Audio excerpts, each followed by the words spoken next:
Hi, you're listening to Childless and Moving Onward. This is the place where we talk about thriving in life when you're a woman who is childless, not by choice, regardless of the road that brought you to childlessness.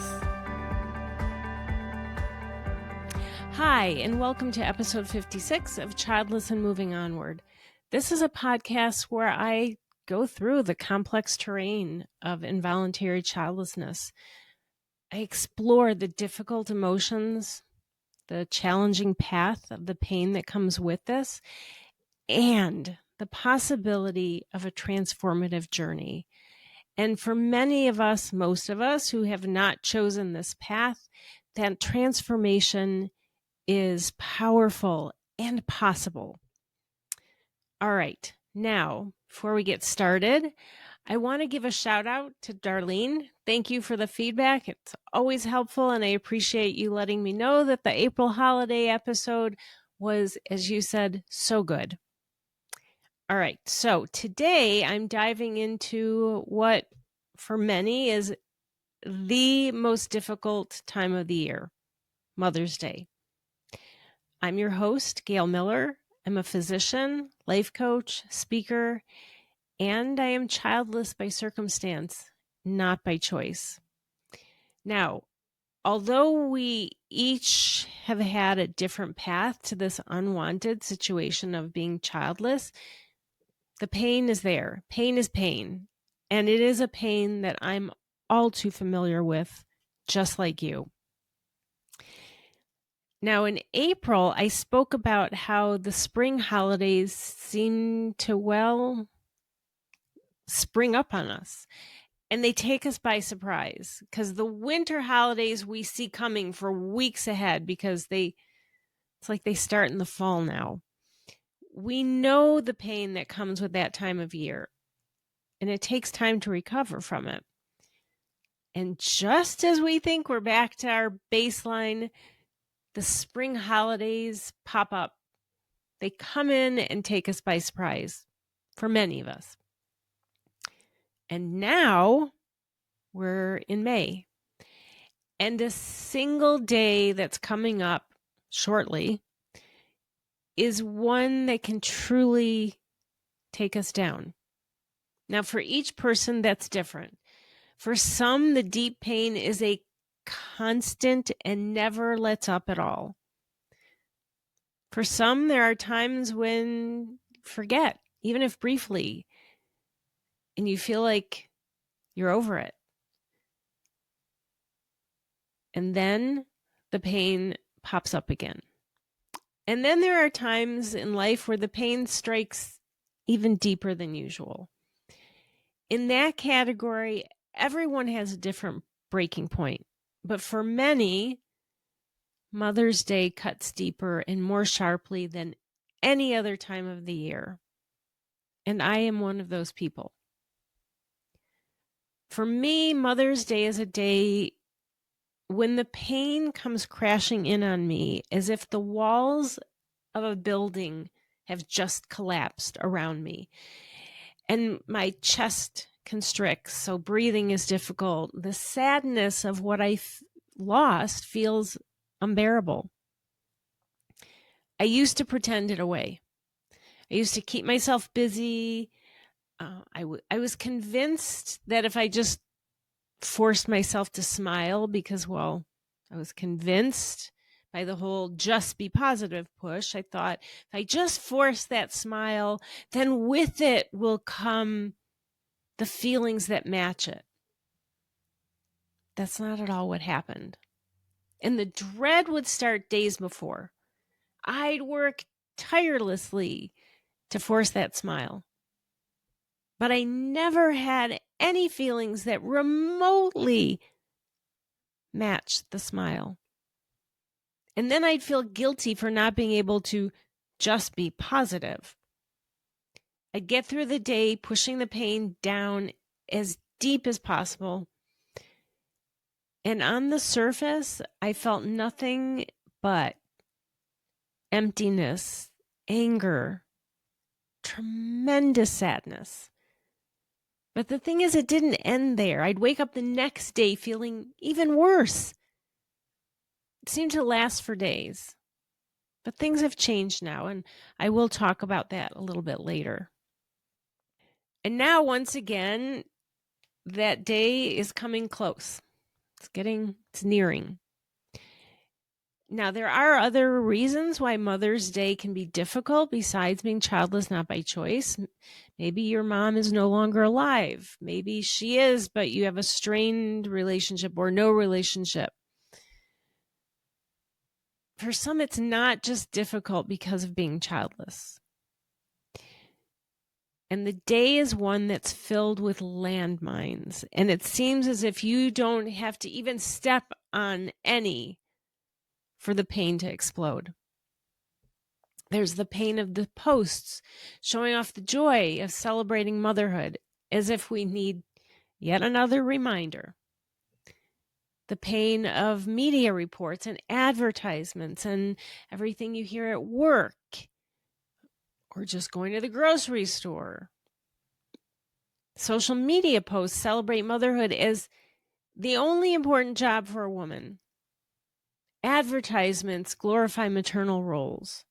And all of that can magnify feelings of being less than or the feelings of sadness when you're childless, not by choice.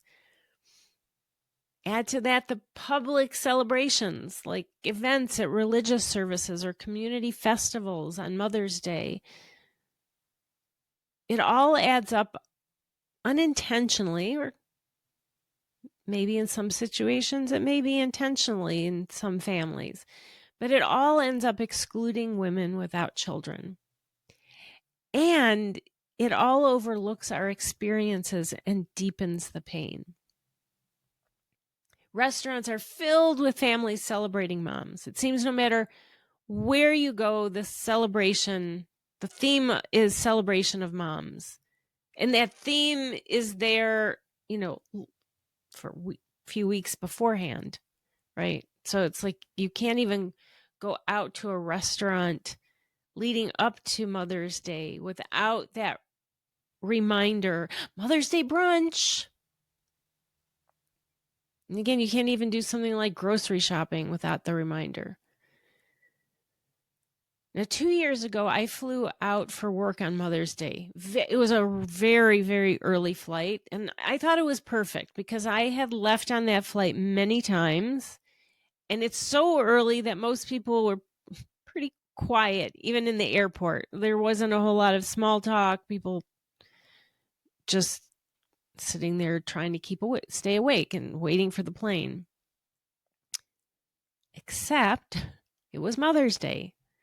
So the person I handed my checked bag to at the counter just felt the need to wish me a happy Mother's Day. Now, I shouldn't have been surprised, but I was taken aback considering how quiet it had been on every other trip out on this same very early flight. It wasn't the start to the day that I had expected or wanted, but there it was. Unfortunately, I was able to navigate the rest of the day the way I've found works best for me. Again, I'll talk about that a little bit later. The point is, though, that it's everywhere. It feels inescapable. And simply put, it's painful. Childlessness doesn't just mean missing out on raising children, but it's also about missing out on broader experiences in life. Things like being part of the community of mothers and leaving a legacy through future generations. This many, many layered loss intensifies the emotional weight carried on Mother's Day. It's all just a reminder in neon lights of the life we've dreamed of but can't have. And it deepens the feelings of exclusion. Understandably, Mother's Day celebrations center around moms. But for those of us who are childless, it leaves us excluded from a club we desperately wanted to join. The usual feeling of loneliness, of being a failure and worthlessness, which none of us should feel. Okay, we're not failures, we're not worthless, but those are common feelings when you're childless, not by choice. And they're even more exaggerated on Mother's Day and the time leading up to it. And of course, we can't leave out the difficulties of family dynamics, even in situations where they're the best of relationships. But reality is, Mother's Day can include insensitive comments.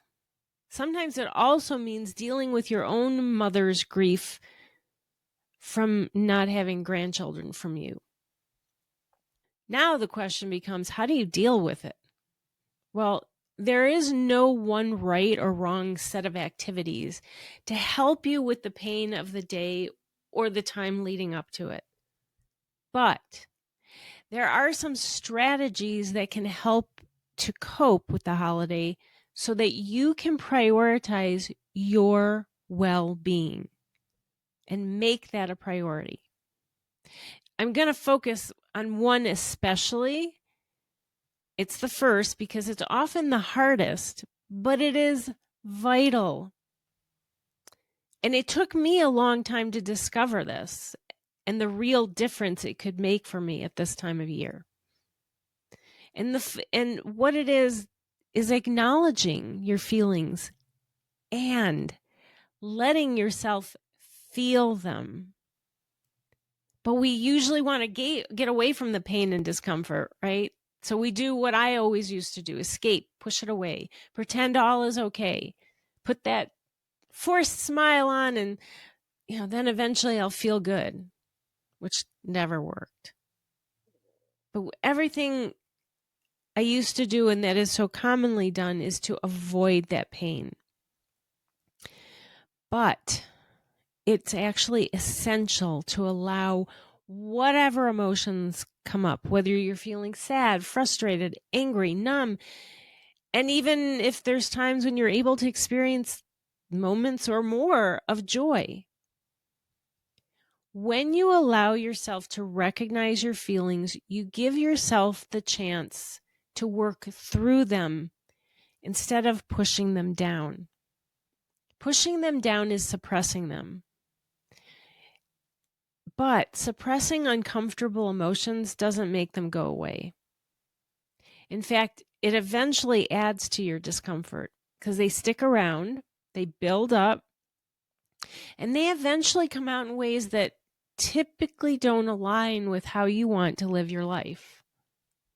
Now, it could look like you snapping at someone, feeling constantly on edge, or having physical issues like headaches or stress. It can also look like habits that you want to break, possibly over drinking, gambling, shopping, overeating. What those do is they provide you a quick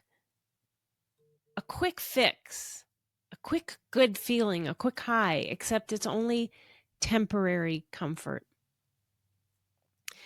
But by facing your emotions head on, that is how you begin to heal. That's how you begin to heal, to grow, and feel more in control of your life instead of letting those bottled up emotions control you. And by facing them, they also diminish more quickly, more easily. But here's what happens when those emotions that you don't want to feel are silenced over time. Suppressed emotions can lead to worsening anxiety, depression, and other mood disorders.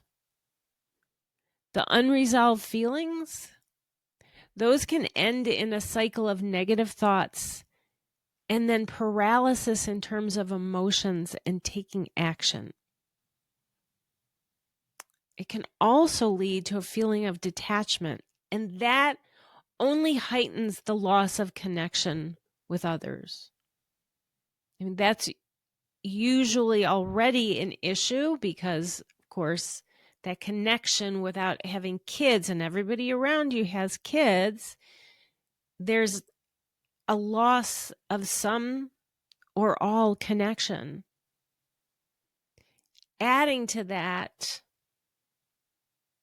and making that connection even less present, it heightens that loss. Now, that is just the start of the negative impacts of suppressing uncomfortable feelings. Other strategies for navigating this difficult time, another one is to remember that it's okay to say no. That is setting a boundary. It's okay to do your own thing, even if it means saying no to invitations that others expect you to say yes to. Taking care of yourself is crucial.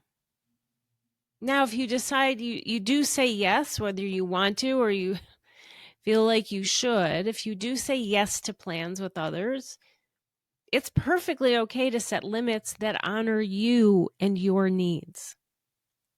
So maybe you go to a brunch if it's at somebody's house because that doesn't trigger you, or it doesn't trigger you as much, but you say no when it comes to going out to brunch to a restaurant where, God, just thinking about the sea of mom celebrations makes your head swim and your heart break.